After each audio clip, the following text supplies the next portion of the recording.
s'organiser différemment. Monsieur le ministre des Transports, ces mots, vous les avez prononcés jeudi dernier en guise de conseil aux usagers franciliens des transports en commun. S'organiser différemment, c'est votre solution pour répondre à la saturation des transports publics pendant les Jeux Olympiques.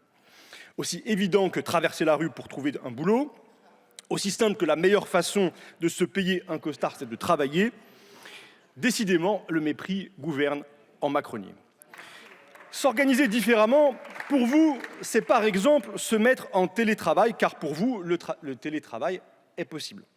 Mais pour les 800 000 travailleuses et travailleurs de première ligne qui vivent en Île-de-France, c'est impossible.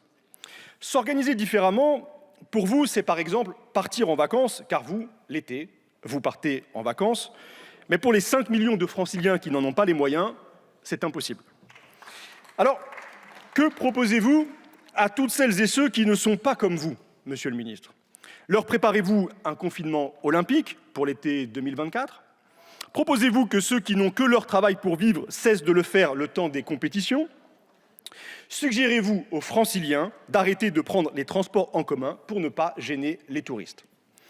Monsieur le ministre de la Déconnexion, je vais vous faire une révélation. Les franciliens s'organisent différemment depuis déjà bien longtemps. Ils connaissent les détours nécessaires pour arriver à destination. Ils savent que certains matins, ils devront partir plus tôt pour arriver à l'heure au travail.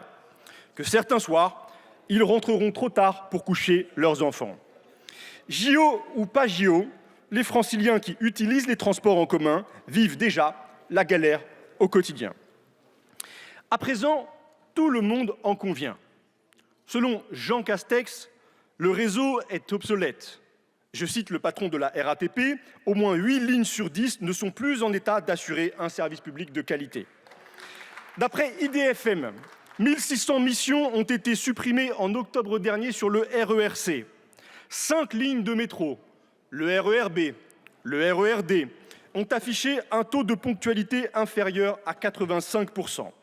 Du jamais vu, alors que l'offre de transport n'est toujours pas rétablie, en particulier aux heures creuses, c'est-à-dire avant 8 heures et après 20 heures, lorsque les RER et les bus transportent les femmes de ménage, les infirmières, les aides-soignantes, les caissières, les aides à domicile, les ouvriers du bâtiment, les agents de sécurité, les éboueurs, tous ces métiers essentiels, ces métiers qui paient si mal que celles et ceux qui les exercent doivent vivre si loin du centre des villes, condamnés à passer de si longues heures dans les transports en commun.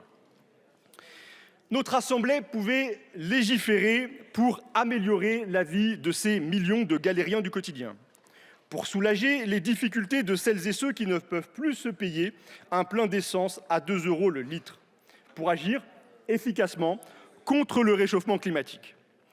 Elle aurait pu œuvrer à faire de la RATP une puissance planificatrice, un instrument au service de la bifurcation écologique et du développement de la région capitale.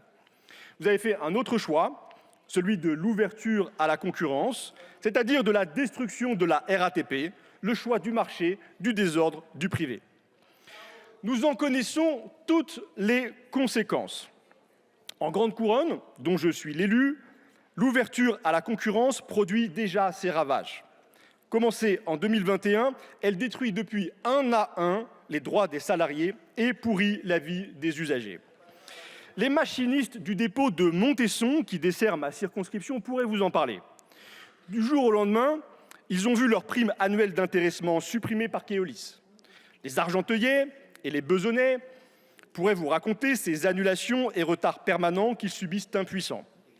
Si votre loi est adoptée, ces malheurs seront généralisés. Les agents de la RATP seront abandonnés à la jungle du marché avec pour tout bagage un sac à dos social troué. Leur rémunération à terme ne sera pas garantie, leurs emplois seront menacés, leurs conditions de travail seront dégradées. Quant aux usagers, ils seront condamnés à patienter et à payer un pass Navigo bientôt à 100 €. Votre proposition de loi nous conduit tout droit vers un point de bascule, celui de l'effondrement des transports publics franciliens. Certes, elle en décale de quelques mois le calendrier initial. Par crainte d'un mouvement social massif, pendant les Jeux Olympiques, vous avez préféré reculer pour mieux sauter. Il est vrai que l'ouverture à la concurrence s'accompagne d'une multiplication des mouvements de grève. En grande couronne, au dépôt de Shell, les conducteurs ont cessé le travail depuis le 20 novembre et réclament une hausse de salaire. À Tremblay, ceux de la société Transdev ont débuté un mouvement illimité le 4 décembre et demandent de meilleures conditions de travail. À Rambouillet, chez Transdev encore, la grève a débuté le 7 décembre. Mêmes mots, mêmes effets. Demain, les machinistes de toute l'Île-de-France seront mobilisés à raison pour défendre leurs droits. Ouvrir à la concurrence l'un des réseaux de bus les plus denses du monde, dont chacun des 13 lots équivaut au service de transport d'une ville comme Rennes ou Nantes, est une opération d'une extrême complexité. Vous n'êtes pas prêts. Alors que 4000 postes sont aujourd'hui manquants à la RATP, dont près d'1 millier de machinistes, alors que les démissions sont massives, l'ouverture à la concurrence se prépare dans les pires conditions possibles. Sur le plan financier, elle nécessite un investissement de près de 5 milliards d'euros pour IDFM d'ici 2025, 5 milliards qu'IDFM n'a pas. Les seules conditions aujourd'hui réunies sont celles du chaos qui se prépare.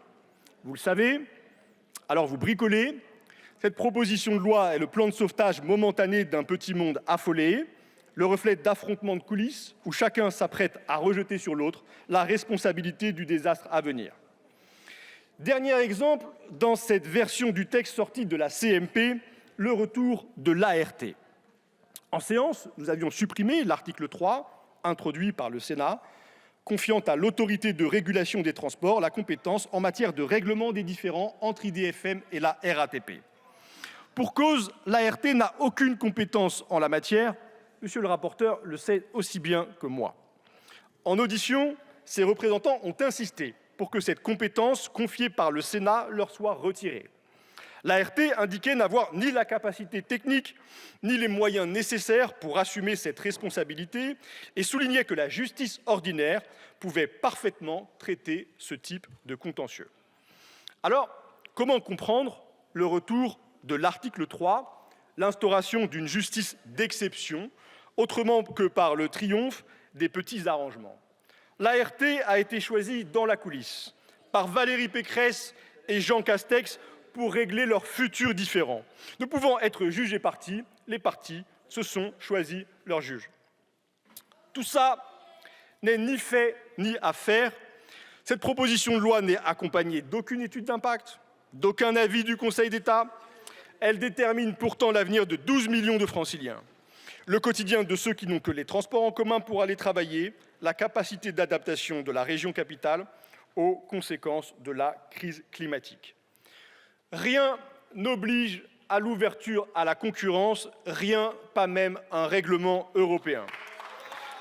Ce texte manifeste un entêtement, l'obsession d'idéologues prisonniers d'un univers mental dans lequel il n'existe d'autre alternative que la répétition permanente des désastres engendrés par le règne du tout privé. Un autre monde est possible. J'invite celles et ceux qui en partagent le projet, qui refusent le démantèlement de la RATP, le saccage des droits de ses salariés, qui veulent légiférer dans l'intérêt du peuple plutôt que dans celui des actionnaires, à voter cette motion de rejet préalable.